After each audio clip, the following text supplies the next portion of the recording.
Sekarang belum ya? Ya, dek, gimana deh? Ini kok hilang gambarnya? Bentar, Pak.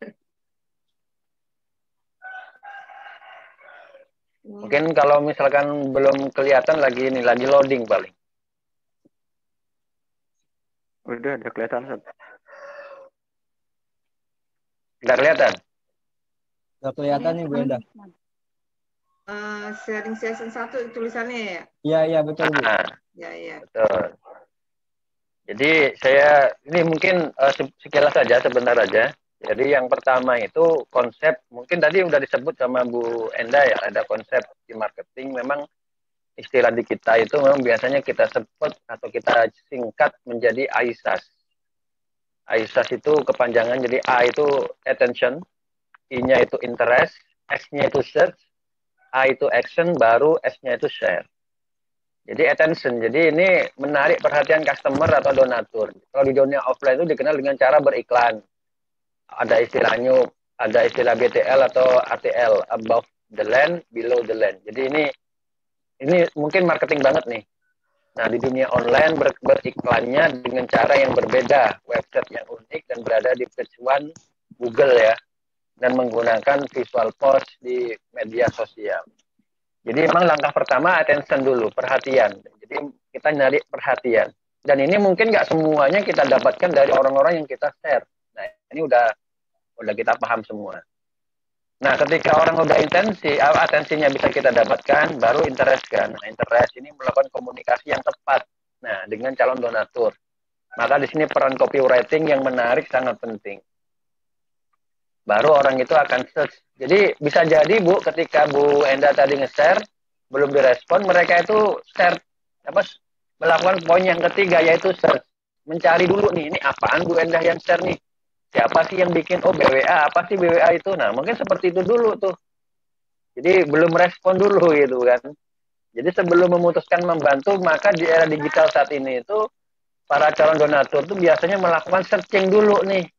Baik itu di media sosial maupun di Google gitu kan, atau di mencari atau cari informasi-informasi berkaitan dengan lembaga atau proyek yang Ibu share. Itu biasa seperti itu dulu. Baru berikutnya A tuh. Jadi poinnya ini proses actionnya itu memang ada tadi yang disampaikan Bu Enda ya, ada yang action yaitu transfer langsung dan segala macam. Nah itu memang ada yang seperti itu, tapi rata-rata biasanya sih proses ini dialami nih, baru action ya. Baru setelah itu donatur akan mengambil tindakan, take action. Nah, pengalaman berdonasi menjadi sesuatu yang akan diingat oleh mereka. Oh, kalau saya donasi lewat Bu Enda enak loh gitu. Nah, ini mungkin nanti bisa dieksplorasi. Artinya direspon dengan baik, terus informasinya juga lengkap dan segala macamnya. Nah, ini terkait dengan action. Ketika mereka dalam action itu merasa nyaman, merasa enak dengan kita, maka mereka akan share. Nah, S yang kedua nih, share, yang terakhir. Yaitu apa? Mereka akan share pengalaman berdonasinya ke teman-temannya. Nah, ini yang kita harapkan sebenarnya. Jadi mereka atau teman-teman yang atau orang yang kita share donasi ini, mereka tergerak untuk membantu proyek yang sedang kita pimpin. Nah, ini secara teori ya, secara teorinya langkah-langkahnya yang dilakukan oleh orang-orang di dunia digital saat ini seperti ini. Walaupun ya tidak selalu seperti ini, tapi polanya garis besarnya seperti ini nih. Tapi bisa juga langsung dari attention langsung action bisa juga. Dari A langsung action bisa. Atau dari attention-nya langsung search itu bisa juga gitu kan. Atau ketika kita share yang bersangkutan share ulang. Nah, itu bisa juga gitu. Jadi memang tidak harus selalu seperti apa. Ini poin-poin utamanya dari proses digital fundraising atau digital marketing, rata-rata garis besarnya AISAS ini. Nah, berikutnya kita menggunakan WhatsApp kan. Tadi kan menggunakan WhatsApp dan ini memang sangat bagus ya. Apalagi sangat sering dibaca. Nah, yang berikutnya sebenarnya ada email blast. Tapi nggak tahu kalau Ibu Enda ini familiar nggak dengan email blast ya. Jadi WA itu kan platform medsos yang berupa messenger yang paling populer saat ini ya. Oleh karena itu memanfaatkan WA dengan baik dan benar menjadi sesuatu yang penting. Nah, beberapa hal yang harus diperhatikan adalah WA itu sangat personal. Jadi kalau kita share ke grup itu biasanya sangat sedikit yang respon. Kebanyakan sih personal, artinya japri. Nah, yang berikutnya kekuatan WA ini kekuatannya pada copywriting ya, sama visual. Makanya ini harus dilatih. Makanya di kami sering share copywriting sama istilahnya itu visual post. Nah, ini kita juga berupaya untuk memperbaiki nih dari segi copywriting sama visual post yang kami share ke teman-teman. Nah, yang berikutnya itu leads. Ya. Leads itu data tadi. Data-data siapa sih yang mau kita share tadi? Kalau Ibu Ida sudah sebutkan 600, wah itu data yang luar biasa, itu udah banyak ya kan. Perlu di-maintain dengan baik. Nah, kalau menggunakan email blast, rata-rata sih menggunakan Google Email ya. Google Mail. Nah, kenapa Google Mail? Karena paling mudah tuh. Ya, paling mudah. Dan setelah kita buka, kita bisa langsung share tuh ke alamat-alamat email yang kita miliki. Nah, ini bisa juga nih, bisa bisa dicoba juga lewat email juga selain lewat WA. Nah, setelah dikirimi email atau WA, jangan lupa menyapa secara pribadi juga kalau lewat email ya. Tadi saya juga kirim email nih. Kalau bisa, karena kalau lewat WA itu kan kalau kepanjangan tadi susah dibacanya, ya kan? Panjangan apa nih gitu kan? Tapi kalau lewat email ya biasanya orang tuh lebih fokus. Ya. Nah, ini mungkin bisa juga dicoba nanti. Setelah berdonasi ya, ketika berdonasi, nah coba tawarkan proyek yang lain ya, atau istilahnya ucapkan terima kasih dan melaporkan perkembangan dari program atau proyek yang kita share kepada mereka. Nah, leads. Apa sih leads itu? Leads ini data donatur tadi, Bu ya. Nah, langkah-langkah biasanya yang kami lakukan itu ada 3 nih. Ada beberapa langkah sih sebetulnya.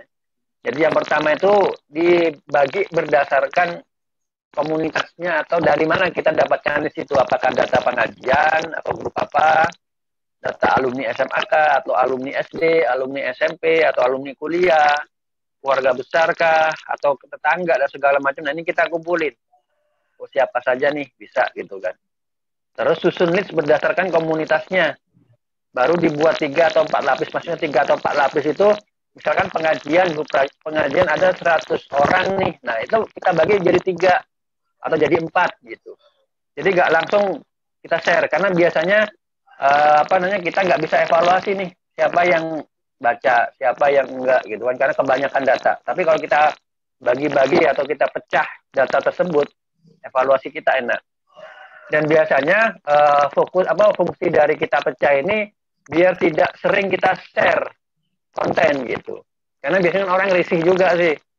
Jadi misalkan orang yang sama kita kasih share setiap minggunya itu 4 kali atau 5 kali nih konten. Wah, ini kan orang bosan jadinya gitu kan. Makanya ketika kita kumpulkan katakan jadi 25 data. Jadi nanti data A misalkan itu dikasih konten A, misalkan data B dikasih konten B. Nah, nanti kan di BWA kan banyak nih proyeknya gitu kan. Jadi bisa kita pilih nih proyek-proyek mana yang nanti kita akan sasar gitu. Jadi lebih terarah dan intensitas nge-share-nya juga tidak terlalu sering. Jadi orang nggak bosen gitu. Nah, yang paling mudah memang mengambil data dari WA Group. Tapi juga dari sumber lain misalkan dari konsumen tadi atau tempat bekerja tadi Ibu juga bagus tuh bisa nanti di-maintain. Seperti itu. Nah, komunitas tadi. Ini rata-rata yang share atau yang respon itu tidak sampai 5%. Ya. Tapi jangan berkecil hati karena harus di follow up ya dengan sapaan, dengan ya, melontarkan kalimat-kalimat yang istilahnya itu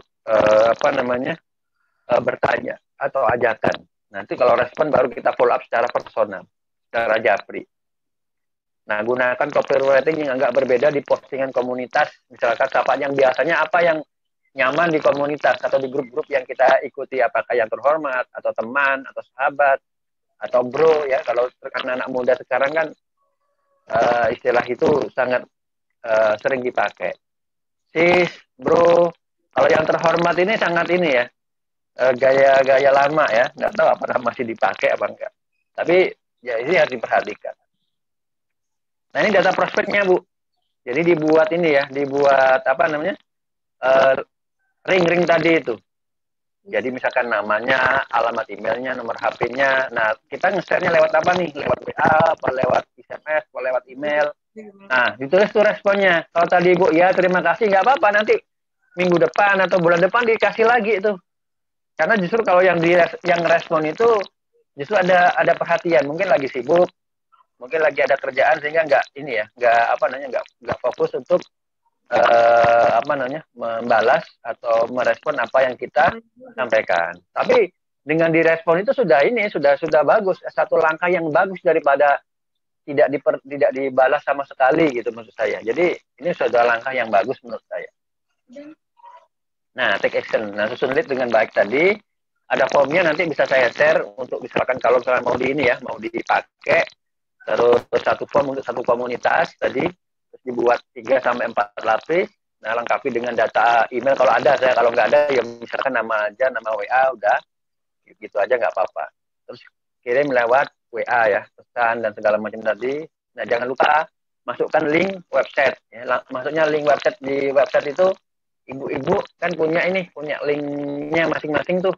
Nah, itu jangan lupa disertakan.